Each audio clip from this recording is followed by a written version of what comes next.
네, 안녕하십니까. 저는 포스코 기술연구원에 근무하고 있는 윤시경이라고 합니다. 오늘 소개해드릴 내용은 저희가 손이 좀 나네요. 그 포스코에서 저희가 수소환원 제철 공정을 개발을 하고 있고, 이 수소환원 제철 공정의 이름을 저희는 하이렉스라고 붙였는데, 이 하이렉스에 대한 실증 단계 그 과제가 지금 현재 심의 중에 있고, 그것의 진행 사항과 그 연구했던 내용들, 경과를 좀 말씀드린 다음에, 이 바라쿠다 세미나다 보니까 저희가 바라쿠다를 저희도 이제 굉장히 예전부터 사용을 해왔었는데, 저희는 한 2012년도부터 사용을 해왔었는데, 그때부터 이 철강석 유동 환원과 관련해서 저희가 가졌던 어려움과 궁금증들, 그리고 요청 사항들을 조금 정리해서 말씀드리도록 하겠습니다. 이건 너무 개론적인 이야기라 좀 짧게 지나가려고 하는데, 저희가 이제 글로벌 온난화를 겪고 있고, 이게 다 CO2 때문이라는 걸 잘 알고 있잖아요. 그래서 우리가 이제 정부 차원에서 NDC 목표를 설정을 하고, 그에 맞게 각 부문별로 이산화탄소 배출 저감 목표를 이제 세운 것으로 잘 알려져 있습니다. 근데 이제 철강 부분은 이 단일 업종 중에서 CO2 배출량이 가장 많은 산업군입니다. 여기 보시면은 산업 부분 중에서도 그 철강이 단연 압도적인 그 CO2 배출량을 갖고 있고, 이거는 우리나라 전체 배출하는 CO2 배출량의 한 13.1%를 차지하고 있습니다. 전 세계적으로 보면 철강업에서 배출하는 CO2의 배출량은 전체 배출량의 한 7에서 9% 정도인데, 우리나라가 좀 높은 이유는 우리가 철강 생산량이 많기 때문이죠. 그런데 이제 조금 더 저희한테는 좋은 일이지만 비극적이라고 할 수 있는 것은 철강 생산량의 디맨드가, 수요량이 늘어날 것이라고 예측을 하고 있습니다. 그러니까 이제 이 전체적인 CO2 배출량이 좀 늘어날 가능성이 있겠죠. 그러면 철강업은 왜 이렇게 CO2가 많이 배출해야 되냐? 이걸 좀 살펴봐야 될 텐데요. 철강업은 기본적으로 글씨가 잘 안 보이는데, 철강석을 환원시켜가지고 쇳물을 이 고로에서 만들고, 이 고로에서 쇳물을 만들게 되면 쇳물 안에는 그 불순물들이 굉장히 많습니다. 그래서 우리가 사용하는 자동차용 강판이라든지 전자기기용 강판으로 활용하기 위해서는 이 전로 공정에서 불순물을 다 제거를 해줘야 됩니다. 근데 여기 제가 표에서 써놨지만, 이 철강석을 환원하는 고로 공정에서 우리가 사용을 하는 것은 바로 석탄입니다. 석탄이 이 환원재로서 고로에서 가장 활용하기 좋은 이유가 무엇이냐면, 석탄은 태우면 열이 발생을 하고, 발생한 가스 자체가 환원재로 쓰일 수 있기 때문에 일석이조의 효과를 달아줄 수 있는 것이죠. 그래서 우리가 철강을 생산을 하면 철강 1톤 생산하는데 약 2톤에서 3톤 정도의 CO2가 발생합니다. 포스코 같은 경우에도 2톤 언저리의 CO2가 발생을 하는데, 거의 대부분은 고로 공정에서 발생을 하게 됩니다. 그러니까 이 고로에서 이 석탄을 사용하는 이 행위를 멈추지 않으면, 이 철강 공정에서는 CO2 배출을 줄이는 것은 CCUS를 붙이지 않는 이상 거의 불가능한 일이라고 보시면 되겠습니다.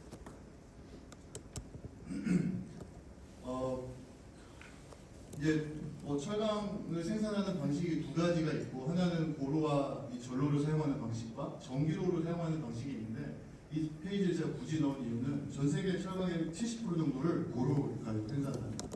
그러니까 전기로로 아무리 우리가 철을 많이 생산한다고 해도 그 물량이 고로에서 생산하는 그 대용량의 물량을 커버할 수 없기 때문에, 대용량의 물량은 거의 무조건 고로를 가지고 쇳물을 생산을 하고, 거기서 엄청난 CO2가 발생을 하는 게 이 철강업계의 현실인 것이죠.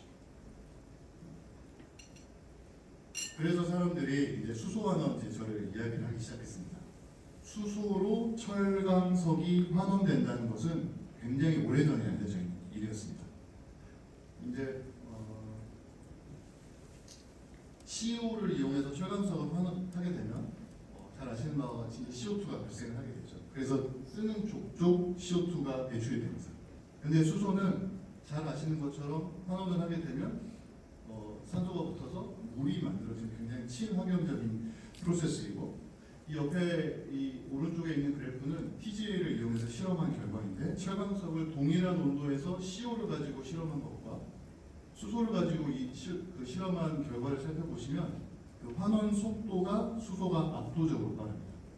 그 몰레큘러 그 웨이트가 작고 다이아미터 더 작아서 그 디퓨전도 굉장히 빠르고 그래서 굉장히 빠른 환원 속도를 보여주는데 그렇지만 굉장히 큰 단점이 있는 게 이 수소에 의한 철광석의 환원 반응은 굉장히 강력한 흡열 반응, CO에 의한 환원 반응은 발열 반응이라 외부적인 요런이 많이 없더라도 자체적인 프로세스가 구성이 될 수 있는데 수소는 그냥 상온에서 수소를 넣어버리면 환원도 안 될 뿐더러 적당한 온도에서 넣어주면 그냥 온도가 떨어져 버려요.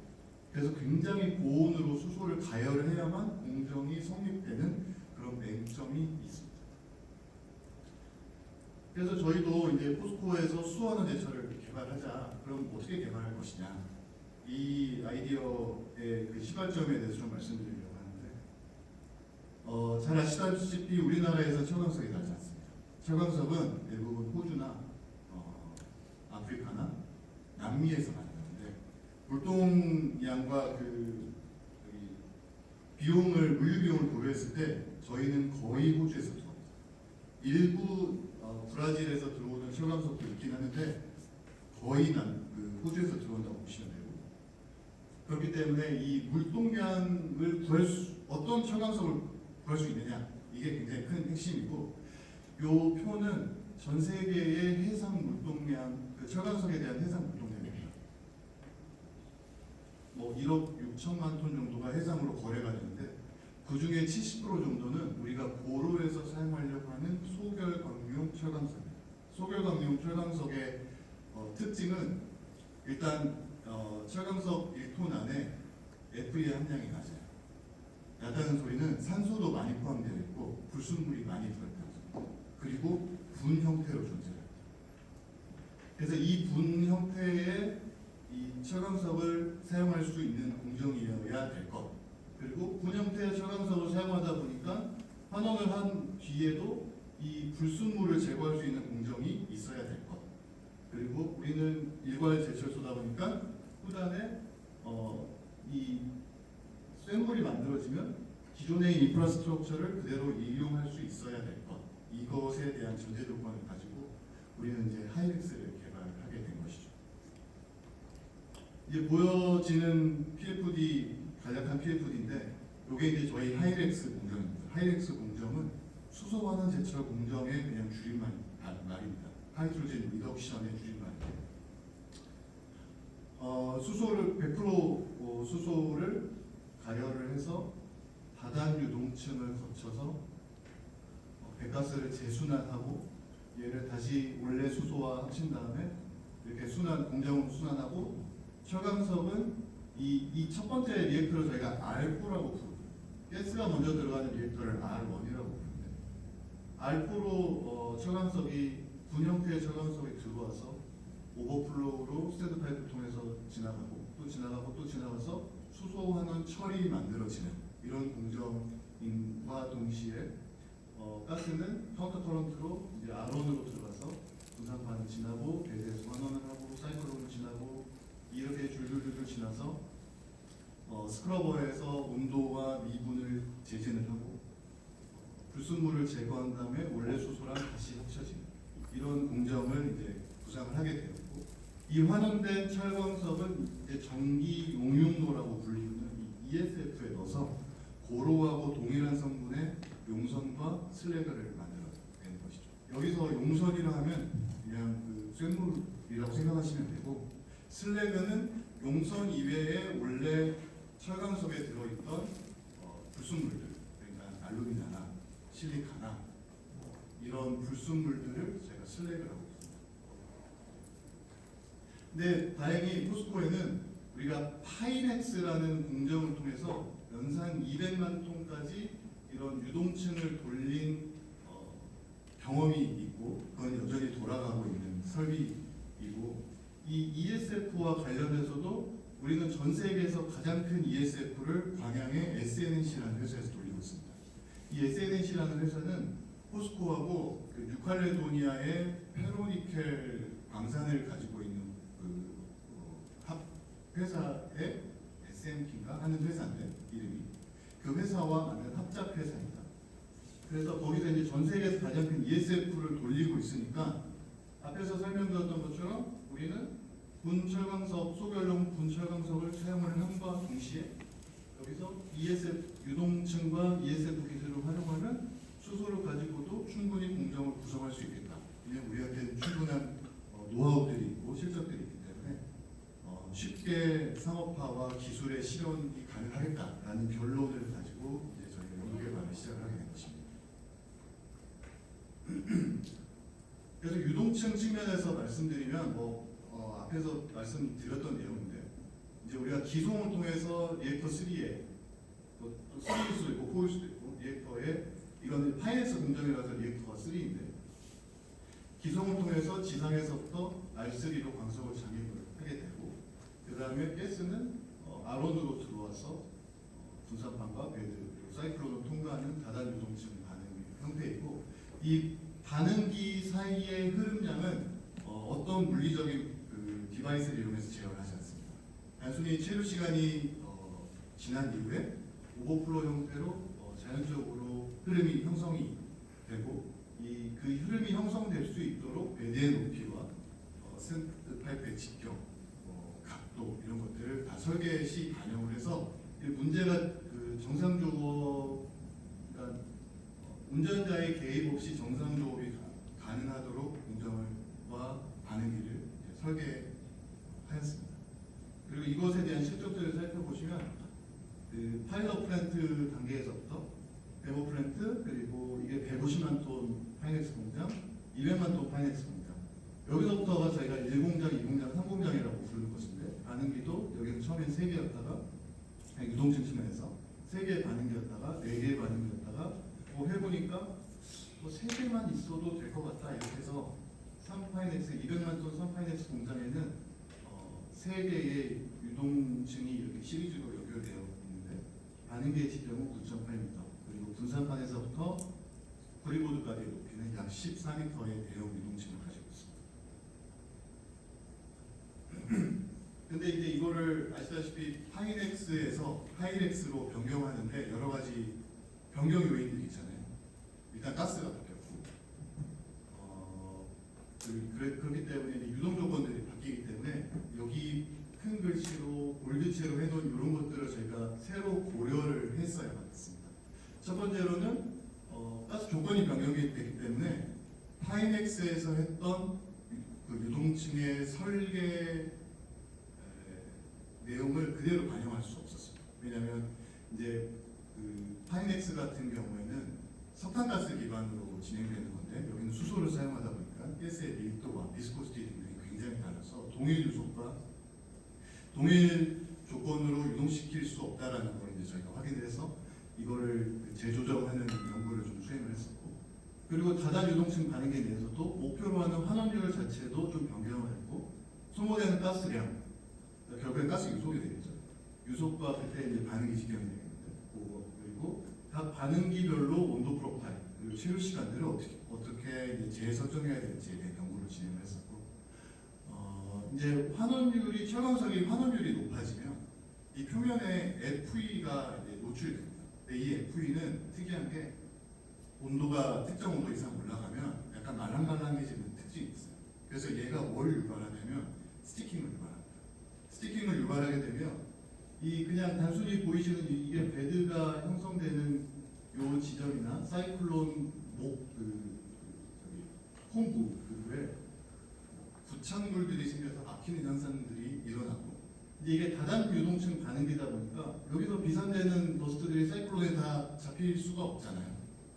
잡혀서 이제 가스와 함께 캐리오버 되는 더스트들이 여기에 분산판을 막아버리는 문제 등이 발생을 해서 이 막힘 방지를 어떻게 할 것이냐 이것에 대한 연구 기초연구에서부터 시작해서 연구를 좀 많이 수행을 했고 그리고 이제 공정과 플랜트 엔지니어링 측면에서 보면 아까 서두에 말씀드렸던 것처럼 수소가 들어가면 환원 반응은 굉장히 강력한 흡혈을 만듭니다.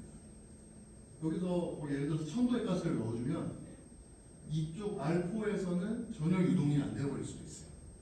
환원 반응이 일어나지 않을 수도 있겠죠. 그래서 중간중간에 어떻게 열을 보상해 줄 것인지 이러한 그 프로세스 엔지니어링 측면에서의 연구와 플랜트 엔지니어링 측면에서의 연구를 진행을 했었고, 그리고 생각보다 많은 그 노력을 저희가 기울였던 게, 이게 고온의 수소를 이렇게 많이 고농도의 수소를 고온에서 활용하는 케이스가 세계적으로 굉장히 유례가 거의 없습니다. 그래서 보통 우리가 수소를 많이 사용을 하게 되면 스테인리스나 일반 철 표면에서 하이드로젠 인브레이트먼트라고 해서 재료의 손실이 발생합니다. 그래서 결국에 궁극적으로 파손까지 일어나 버리는데, 어떤 재료를 써야 될 것인가? 물론 비싼 거 쓰면 됩니다. 인코넬 같은 거 쓰면 되는데, 이렇게 대형 공장에다 인코넬을 다 까는 거는 그거는 어느 나라도 감당할 수 없는 액션이기 때문에, 우리가 흔히 범용적으로 사용하지만 조금 고급 소재 중에서, 그 스테인리스 중에서 어떤 거를 좀 활용해 볼 수 있을까? 그것에 대한 기초 연구와 실험 연구들을 많이 진행했고, 그리고 이제 수소다 보니까 누구나 이렇게 수소하는 대처를 한다고 하면 가장 우려가 그거 폭발 안 해요? 그 걱정을 하게 되거든요. 그래서 이 익스플로전 프루프 디자인을 제가 신경을 많이 써서 지금 연구를 진행을 하고 있습니다. 그래서 유동층 측면에서 조금 더 말씀드리자면은, 저희가 파이넥스 같은 경우에는 공탑 속도가 약 1.0m/s입니다. 근데 여기 이제 유동층 하시는 분들이 많을 테니까 왜 공탑 속도로 얘기하지? 이거 면 UMF인지 왜 얘기 안 해? 이렇게 말씀하실 수 있잖아요. 근데 저희는 이 철강, 뒤에도 다시 한번 말씀드릴 텐데, 철강석이 입도가 환원이 되는 과정 중에, 그래서 반응기를 지나는 과정 중에 입도가 변합니다. 그래서 반응기마다 UMF가 달라요. 그래서 지금 이게 몇 UMF야? 모릅니다. 저도 몰라요. 그래서 저희는 그냥 절대값의 공탑 속도로 가지고 얘기를 하고, 석탄가스를 사용하는 파이넥스의 경우에는 한 1.0m/s 정도 조업하니까 비산량도 적고 부착도 덜 되고 환원도 잘 되더라 라는 걸 경험적으로 알 수 있었고, 이것보다 좀 낮아지면 배드가 약간 주저앉는 경향이 있다거나 환원이 좀 덜 되는 경향들이 있어서 가급적 이 정도의 유속을 유지하려고 하는데, 동일한 유속으로 하이렉스를 돌리면 하이렉스는 수소 기반으로 하기 때문에 가스가 가벼워서 유동이 잘 안 돼요. 그래서 그러면 어느 정도 유속을 해야 되는 것이냐, 이런 것들을 저희가 바라보다 시뮬레이션도 진행을 했고, 저희 이제 연구소 자체에 이런 랩스케일 유동층부터 직경이 30cm인, 그리고 높이가 한 7, 8m 정도 되는 이런 그 데모 스케일 정도의 반응기도 가지고 있어서, 이러한 장치들을 이용을 해가지고 먼저 그 다이어그램 상에서 어느 지점이 좋겠다, 그 지점에 대한 시뮬레이션과 실험을 통해서 적정한 유속과, 그리고 어떤 광석을 쓰는 게 좋더라, 그리고 그 가스의 조성은 100% 수소만 가지고 하면 이게 굉장히 손해입니다.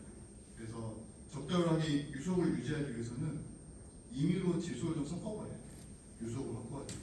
근데 질소를 그럼 어디까지 섞을 수 있을 것이냐, 그리고 온도는 어느 정도 되는 게 좋으냐, 이런 것들에 대한 연구를 해서 공정 설계를 진행을 했습니다. 앞에 또 한 번 또 말씀드렸던 거긴 한데, 광석이 환원이 되면 메탈 FE가 표면에 노출이 되고 그러면 스티킹 현상이 발생한다고 했잖아요. 이제 이건 저희가 디플루다이제이션 실험을 한 것입니다. 특정 광석에 대해서는 환원율을 높게 유지해도 유동층, 이게 그 유동층 차항인데, 이 주황색은 환원율이고, 저희가 이걸 환원율을 실시간으로 알 수 있는 게 이 장치 위에가, 이 장치 전체가 스케일에 매달려 있어요. 그러니까 환원이 되면 산소가 빠져나가기 때문에 무게가 줄어들잖아요. 그래서 저희가 실시간으로 환원율의 변화를 분석할 수 있습니다. 그래서 이 주황색 이 그래프를 얻게 되고, 이거 이제 유동층의 차항인데, 환원율이 높게 유지되더라도 유동층의 차항이 잘 유지돼서 유동층이 잘 가동되는 것을 확인할 수 있는데, 어떠한 광석은 환원율이 그렇게 높게 올라가지도 않았음에도 불구하고 배가 주저앉아 버린 거죠. 이런 것들은 나중에 실험 끝나고 열어보면 광석이 떡이 져가지고 이렇게 유동층이 주저앉아 버린 겁니다. 그리고 이제 이것뿐만 아니라 저희가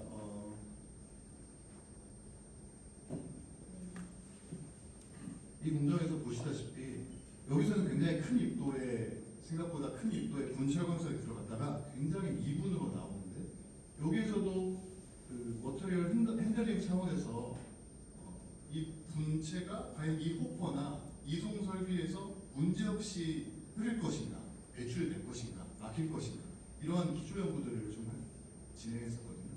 이거는 이제 고온 전담력 측정 장치를 이용해서 스태틱 상황에서 이 어떤 광석이 어떠한 흐름 특성을 보이더라.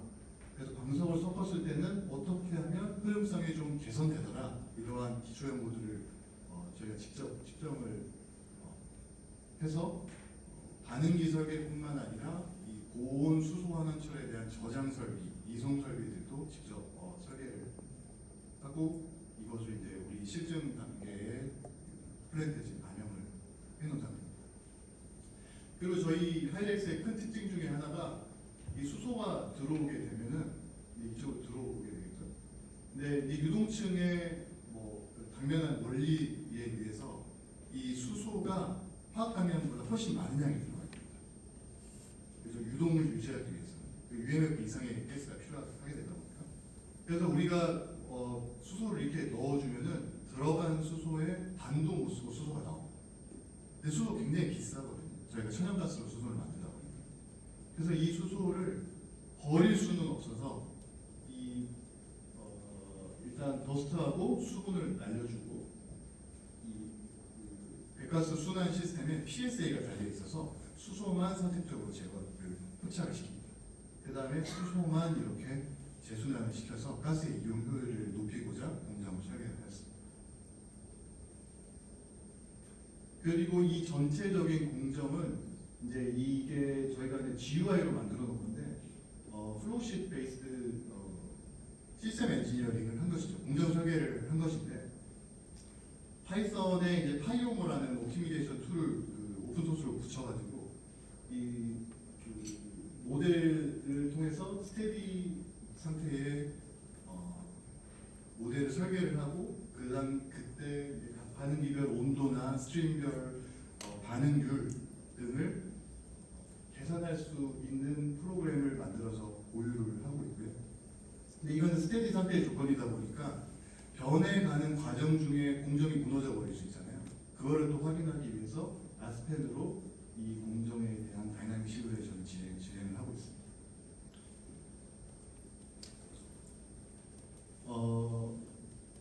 당연히 이런 그 바라보다를 이용해서 반응기에 대한 시뮬레이션을 진행을 하고 있고 이 내용은 저희 그 기초 설계 국책과제 수소환원 공정에 대한 기초 설계 국책과제가 있었는데 이 국책과제에 대해서 경원테크가 계산해 주신 겁니다.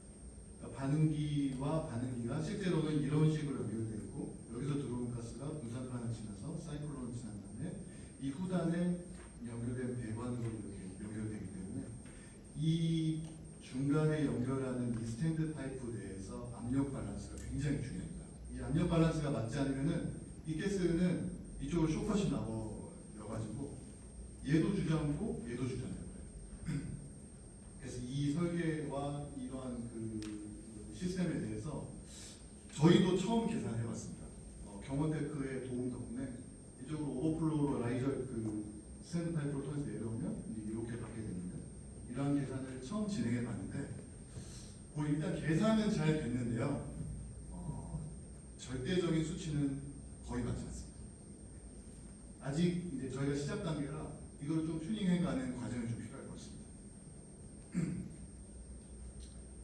그래서 저희는 2025년 10월 13일부터 착공을 일단 시작을 한 상태이고 착공을 했으나 아직 착공식은 하지 않았습니다. 착공식은 4월 달에 진행할 예정이고 아마 내부적인 행사로 한다고 알려져 있습니다. 그래서 그 커미셔닝은 28년 중반부에 할 예정입니다. 여기까지가 제가 이제 하이렉스의 진행 경과에 대해서 말씀드린 거고 저희 이제 하이렉스와 헤렉스를 진행하면서 바라보다를 사용했던 그 경험과 어려웠던 점들을 조금 공유하고자 하는데 저희는 이제 바라보다를 다음과 같은 경우를 사용을 합니다. 파라미터 에스티메이션을 하거나 모델 셀렉션을 하는데 궁극적으로는 얘네들은 커머셜 스케일의 계산을 하기 위해서 기초 단계의 연구인 것이죠. 첫 번째로 광석의 UMF를 측정하고 그 측정된 결과를 시뮬레이션을 통해서 UMF와 베드 프레셔를 다양한 종류의 드래그 모델을 해서 검증을 합니다. 왜 검증을 하냐면 저희는 다른 유동층하고 다르게 굉장히 넓은 밀도 분포를 사용합니다. 그러니까 보통 뭐 B 파티클을 쓴다거나 좀 일본인 경우는 C 파티클을 쓰잖아요. 근데 제가 뒤에서 이제 실제 입도 분포를 보여드릴 건데 C부터 D까지 다 있습니다. 그리고 얘가 반응기별로 바뀌어요. 그래서 이거를 적절한 드래그 모델을 사용하는 것이 굉장히 중요하고 그리고 넓은 입도 분포를 쓰다 보니까 입도 분포 조건을 어떻게 설정하느냐에 따라서 또 비산 특성이 굉장히 크게 달라지는 것을 저희가 확인했습니다. 물론 이제 모두 다 그러시겠지만 이제 저기 그리드 사이즈 옵티미제이션도 당연히 하고요. 아까 그 반응기의 스케일을 말씀드렸을 때 하이넥스 반응기 같은 경우는 직경이 9.8m고 높이가 14m 정도 되다 보니까 어지간한 격자 사이즈를 가지고서는 대응을 할 수가 없습니다. 2주, 3주는 기본적으로 걸리는 일이기 때문에 이 그리드 사이즈 옵티미제이션이 저한테 굉장히 중요한 일이고 그리고 이제 그 키네틱 모델 피팅하는 거 저희는 이제 그 케미컬 리액션 컨트롤이라고 가정을 하고 아레니우스 그 파라미터들을 피팅을 하는데 랩 스케일의 장치를 이용한다고 하더라도 굉장히 시간이 많이 소요가 되죠.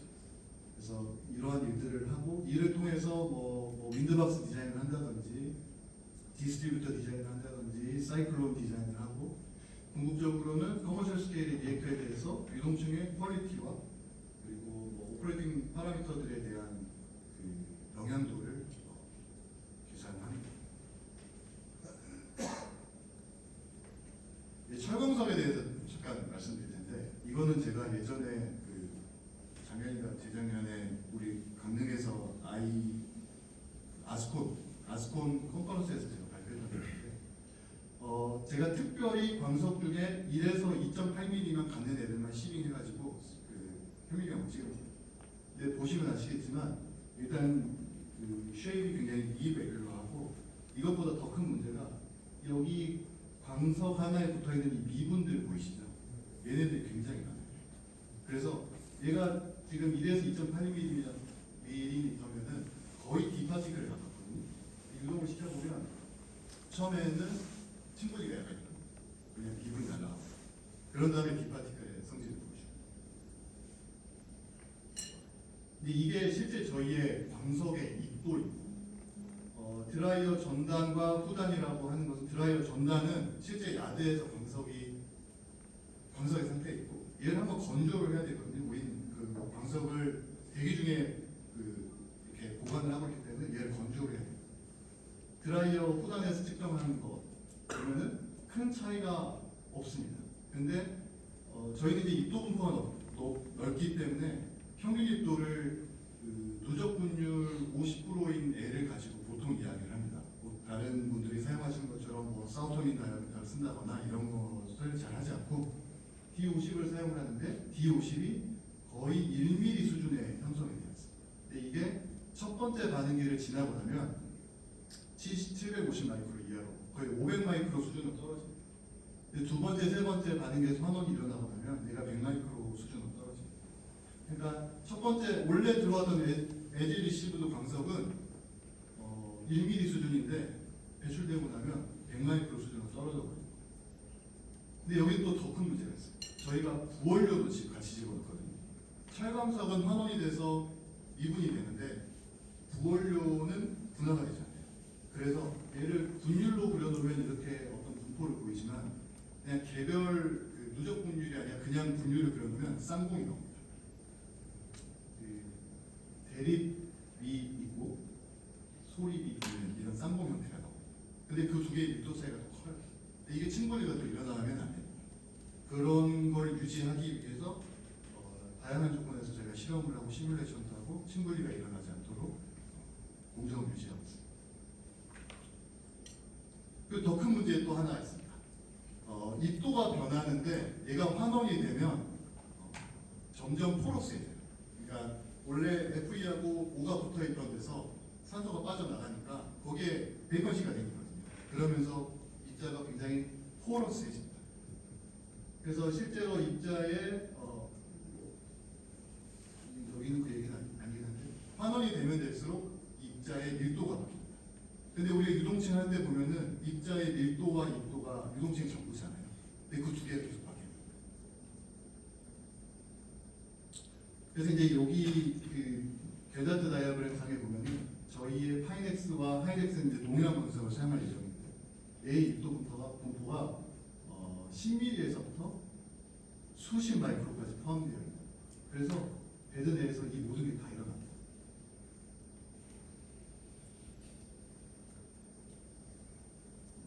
그거를 이제 레진상에 찍어놓은 것이고요. 그렇습니다. 저희의 시뮬레이션 케이스 스터디를 몇 개를 말씀드릴 텐데 이 계산은 저 뒤에 있는 우리 김진영 연구원께서 해주신 거고요. 이건 이제 비상 특성을 좀 검토해 보기 위해서 보통 우리가 한 스피시스면은 그 바라쿠다에서 설정을 할 때 스피시스 하나의 입도 분포를 넣잖아요. 근데 그렇게 넣었더니 비산이 실제보다 너무 안 되는 현상을 저희가 발견을 했습니다. 그래서 스피시스 하나의 입도 분포를 전체를 넣은 경우와 각각의 입도 구간을 스피시스별로 구분해가지고 다 따로 넣은 경우를 계산을 해봤는데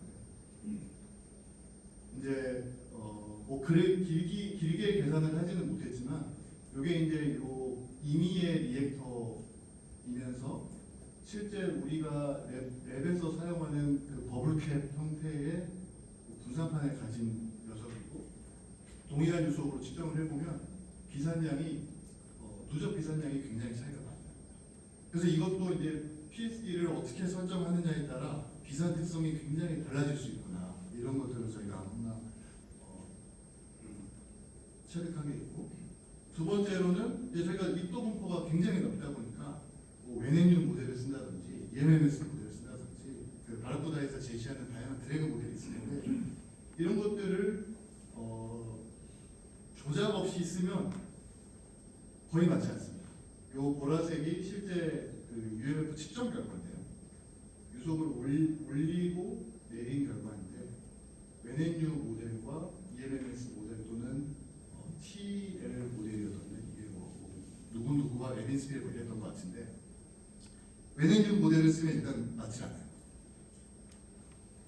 그래서 저희는 뭐 EMMS를 보통 이제 사용을 하고 있는데 이렇게 넓은 입도 조건에 대해서 어떻게 유동층을 해석하는 게 좋은지에 대한 CPF 디자인의 가이드라인이 좀 있었으면 좋겠습니다. 그리고 요거는 그 하이렉스 리액터의 반응인데 이번에는 메시 사이징을 테스트해봤습니다. 뭐 이게 컨벤셔널한 그 플롯 방식은 아니지만 높이 방향으로 분산판 대비 차압값을 이렇게 그려놓은 거예요. 그래서 굉장히 파인하게 매싱을 했을 경우 그리고 콜스하게 매싱을 했을 경우 차압의 차이는 그렇게 크게 나지 않는데 마찬가지로 이 출구로 배출되는 애들의 인트레먼트 레이트를 살펴보시면 콜스하게 짰을 경우와 파인하게 짰을 경우에 비산 특성 자체가 완전 다릅니다. 그래서 이것도 혹시 저희가 이제 이 반응기가 직경이 5m 가까이 되고 높이가 이제 10 몇 미터 정도 되는데 너무 파인하게 짜면 원하는 시간 내에 계산을 완료할 수가 없어요. 그 심지어 이거 지금 콜드 모델이거든요. 아이소서멀 케이스로 계산을 하고 있는데도 굉장히 시간이 오래 걸려서 저희가 원하는 시간 내에는 원하는 만큼의 계산이 되지 않습니다. 그래서 저희가 현재까지 진행한 내용들을 좀 말씀드리자면 리액터 하나만 가지고 콜드 모델인 경우 그 아이소소멀 컨디션에서 반응 없이 계산했을 때 배치와 컨티뉴스 오퍼레이션에 대한 계산을 진행을 했고 리액션까지 넣어서 배치 오퍼레이션까지는 했는데 아직 컨티뉴스 오퍼레이션에 대해서는 못했고 시리즈로 아까 두 개 연결된 계산의 경원 테크에서 KWT죠. KWT에서 해주셨는데 그것도 일단은 저기 아이소서버 컨디션이고 반응이 없는 경우였잖아요.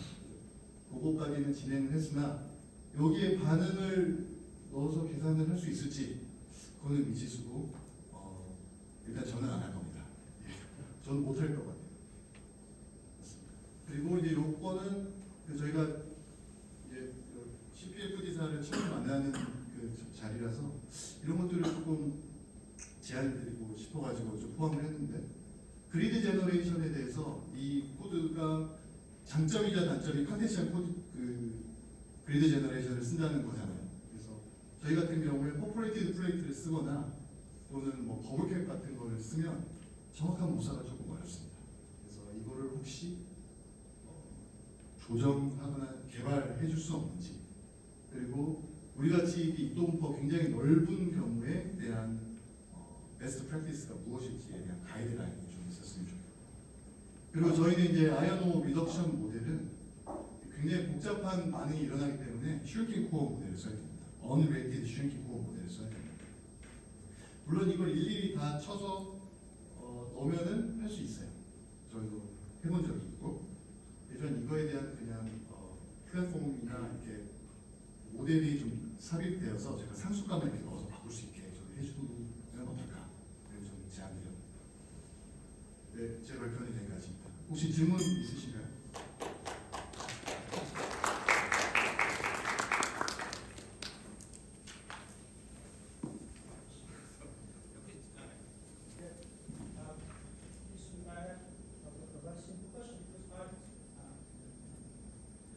I saw in your presentation that just a few days ago it's about using Barracuda for parameter estimation of the KTIC model. Could you a little bit more detail about that?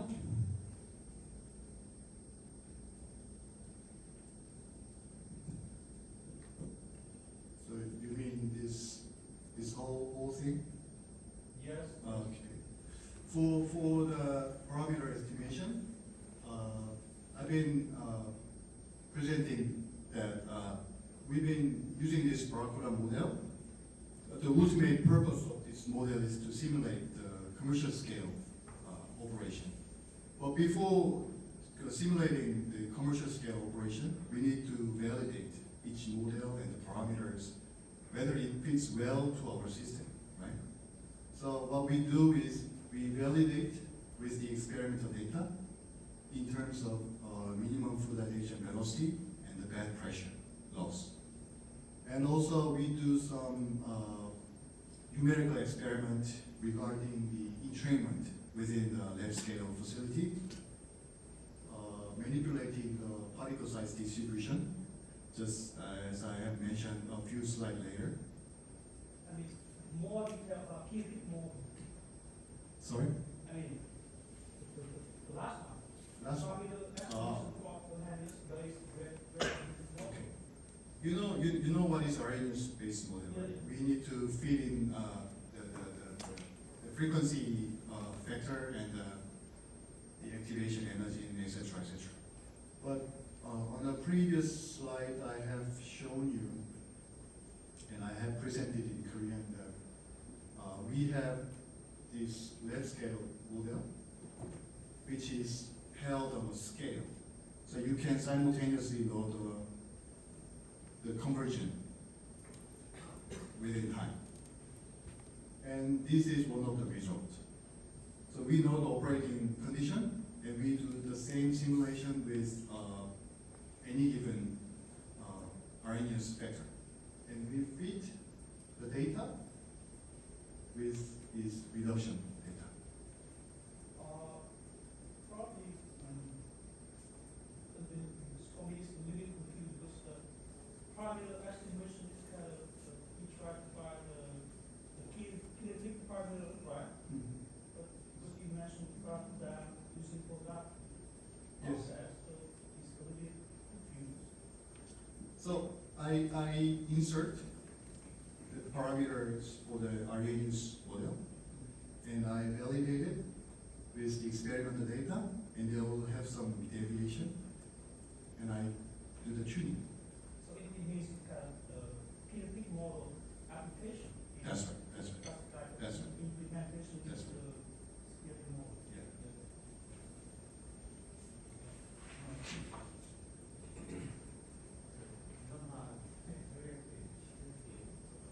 예, 하셨는데요. 혹시 그게 어떤 형태로 이제 분산판 설계를 이제 CPFD에서 를 이용해서 했는지 좀 궁금합니다. 예.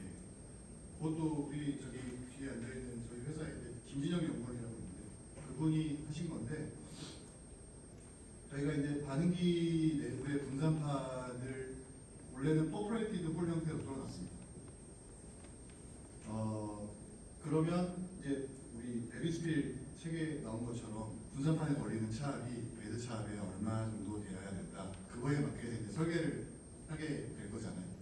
근데 뭐 노미널 조건에 대해서는 그 조건으로 해서 설계를 한다고 하더라도 이제 가스 조성이 망한다거나 업노멀 케이스가 생겼을 때 그때도 얘가 적당한 분산판 차압을 유지하고 있을지와 그리고 이제 보시면 아시겠지만 분산판 직상부의 베드가 약간 무거운 애들이 스테그넌트 리전이 있습니다. 그러니까 정체층이 있어요. 얘를 어떻게 하면 좀 해소할 수 있을지 이런 것들도 시뮬레이션을 통해서 저희가 검증합니다.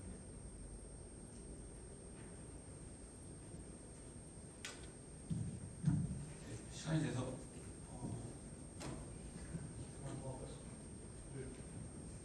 Maybe very quickly. Maybe you can, well, I Yeah. think we need a more in-depth discussion after. Yeah, I think we'll talk in private about a lot of the others, but one of the requests for particle resolution, our next release will have, if you can specify the numerical resolution of particles for a wide PSV differently. So perhaps you need more resolution on fines, for example, that can be done in our next release automatically. When is next release? Second quarter, so probably May, Thank you. we can talk more later. Yeah. 시간이 돼서